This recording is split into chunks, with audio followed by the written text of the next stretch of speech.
Hey, it's Nikki Thompson and you're listening to Tea with Nikki, embracing your sexual energy. And today I'm going to be talking about sex toys and what you might need, what you could try, and some of the do's and don'ts about buying sex toys online. So this is going to be a fun little episode. Before I get into that, I just want to let you know, if you're new here, welcome and thank you for finding this episode and listening in. There are plenty of episodes for you to catch up on and get a lot out of. So don't forget to find those either on iTunes, Spotify, wherever you're listening to this episode. And I just want to thank everyone who have been following me for a little while, listening to these episodes. I really enjoy creating these episodes. And I have a lot of fun kind of discussing with family and friends and people inside our Facebook group about different topics to share. So our Facebook group is a free group. We have at the moment, I think, over 60 women in there discussing all things about sexual energy. But the thing that has brought them in there is the 10-day orgasm challenge, which is a free challenge that you can go in and join and be part of.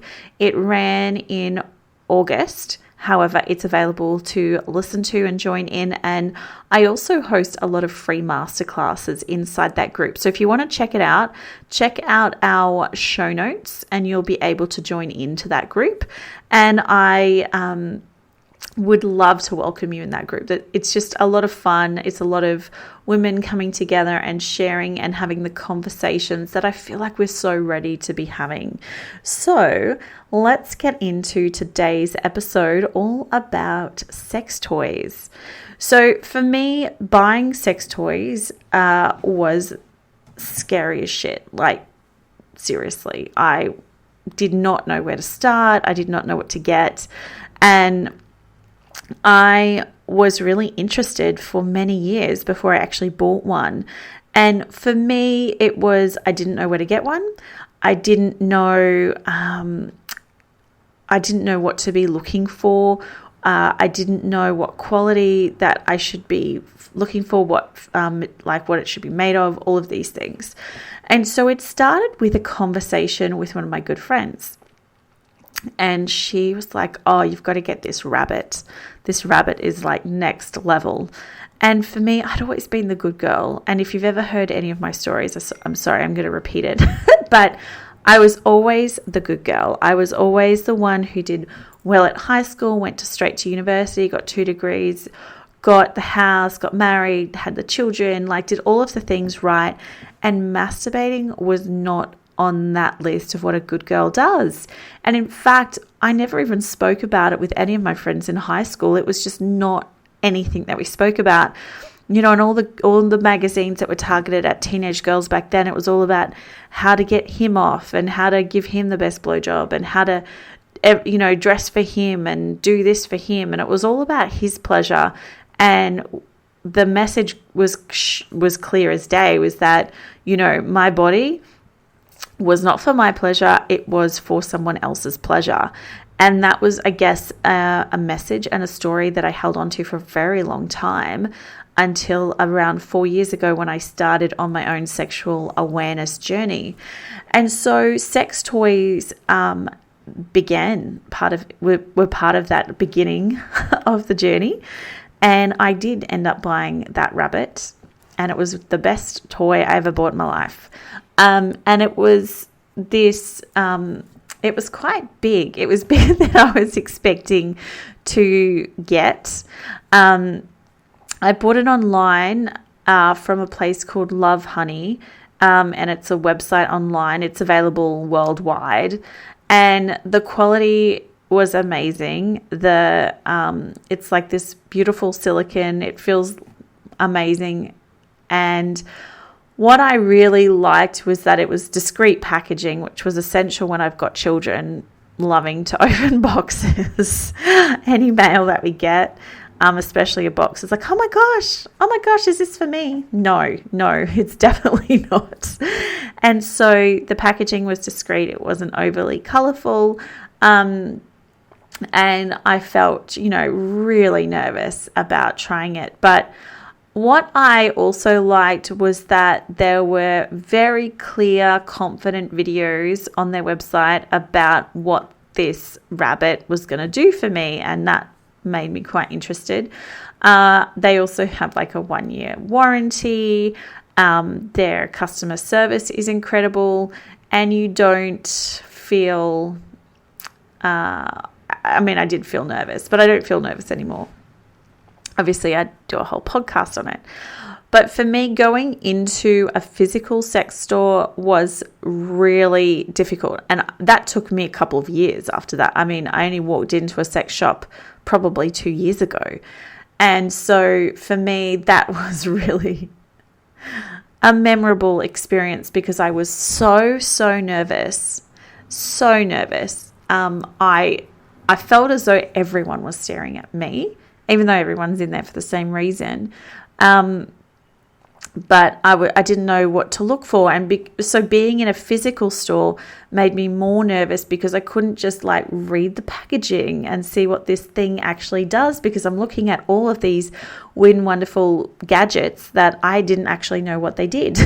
And so for me, going online and having a look at things online was a lot safer, a lot easier for me to kind of start to get an idea of what things do.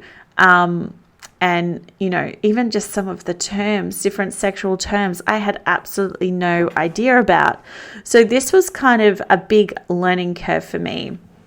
The second thing I bought almost straight after was lube.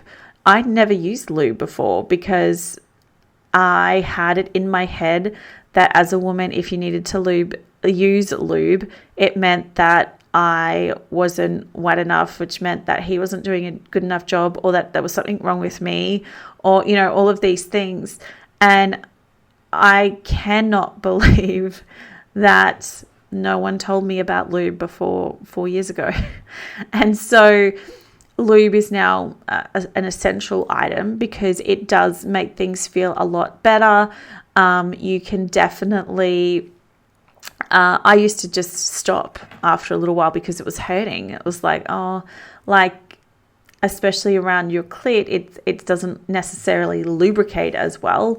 And so for me, using lube was life-changing. Yeah, that definitely is a phrase that's applicable to this situation. So using lube was definitely an essential part.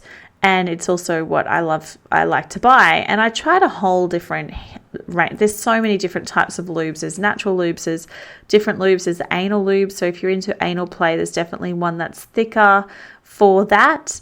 You need to be mindful of using either a water-based lubricant if you're using condoms. So with a partner, because oil-based lubricant is not good for condoms because it can kind of break them down, which is definitely not what you want. So that's kind of the two main types of lube, the oil-based or water-based. And oil-based is fine if it's just for yourself, and if it's with a partner and you're not using condoms, then that's not so much of a problem. But then you've also got the anal lube, which is a thicker kind of lubricant, and it doesn't soak into the skin as quickly, so it can be quite useful. So those are the type, like definitely getting lube based on what you need is essential. And again, trying a few different ones. The biggest joke out there is that there's like flavored lubes. It tastes awful. Like, I don't know why. I just no. That's just a no from me. So when it comes to buying other types of toys, what I suggest is having a look online, so looking at some different videos of the toys and understanding what toys are for what types of things. So, for example, the rabbit. The rabbit it kind of looks like a rabbit. It has the main shaft which goes into the vagina. And then it also has like these little ears that vibrate around the clit. And so it's kind of giving you the internal and the external vibration. and you can change it up to have varying speeds. Now, there are so many different vibrators that have the similar sort of style, having the big internal shaft and then the vibration for the clit. They vary in size and speeds and things like that, and some vary in what they're made out of, but most of them are silicone. And so when it comes to thinking about the size, I've had 3 children, so I do need a bigger vibrator. If you are just starting out, you haven't had children, or you're younger, then a smaller one might be more beneficial. But again, it's trying them. Now, I was talking to someone recently about buying cheaper toys to start with so that you're not wasting money and all that kind of stuff. I don't agree with that. I think you should buy quality, even if you're just trying things out. I just do not like using cheap sex toys because I worry about what they're made out of, and that's going into my body, especially such an intimate part of my body. So I want to make sure that it's quality. I want to make sure that I clean it before using it. And I want to make sure of what it's made out of, like not just the quality of it, but what material it's made out of. Now, one woman I do enjoy following on social media is Juliet Allen, and she's in Australia, and she has her own pleasure wands, which are made out of crystals, so rose quartz and something else. I haven't tried that yet, but I'm very keen to try those, so that will probably be my next purchase. But again, following someone, knowing that they have a good reputation, knowing that there's reviews, things like that, and trying things. Now, these aren't vibrators. They're pleasure wands. They're wands. There's no vibration. It's just like a dildo type shape. So that could also be something if you're not. Sometimes the vibration can be too much for someone. Again, it's about finding what really works for you and exploring and playing. And if you have a partner who's interested in playing with different toys and talking about that, having those conversations, looking up different products to see, oh, this kind of could be fun, and starting to really explore toys as part of your sexual journey. You don't have to do this. It's up to you. It's not like you've got to have a range of toys, otherwise you're not really sexually open and aware. That's a load of crap.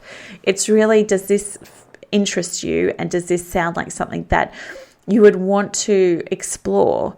Then if it's only been out of fear or nervousness that you haven't explored, then perhaps now is the time to again have courage and take action on something that you would really like to do. So I hope you got a lot out of this episode. I would love to know what people have. I would love to know what you would like to buy. But I also know that a lot of women listening to this are not going to share that with me. But if you would like to share that, you can send me a private message or come and share it in our Facebook group if you'd like to. Remember, our Facebook group is a private group, so it does not show up onto your Facebook timeline. So your family and friends are not going to see the posts.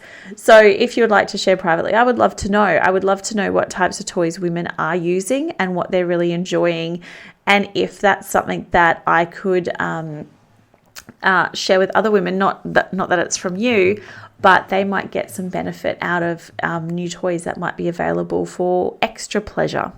All right, I hope you have the most incredible week, and I will chat to you again next week. Bye.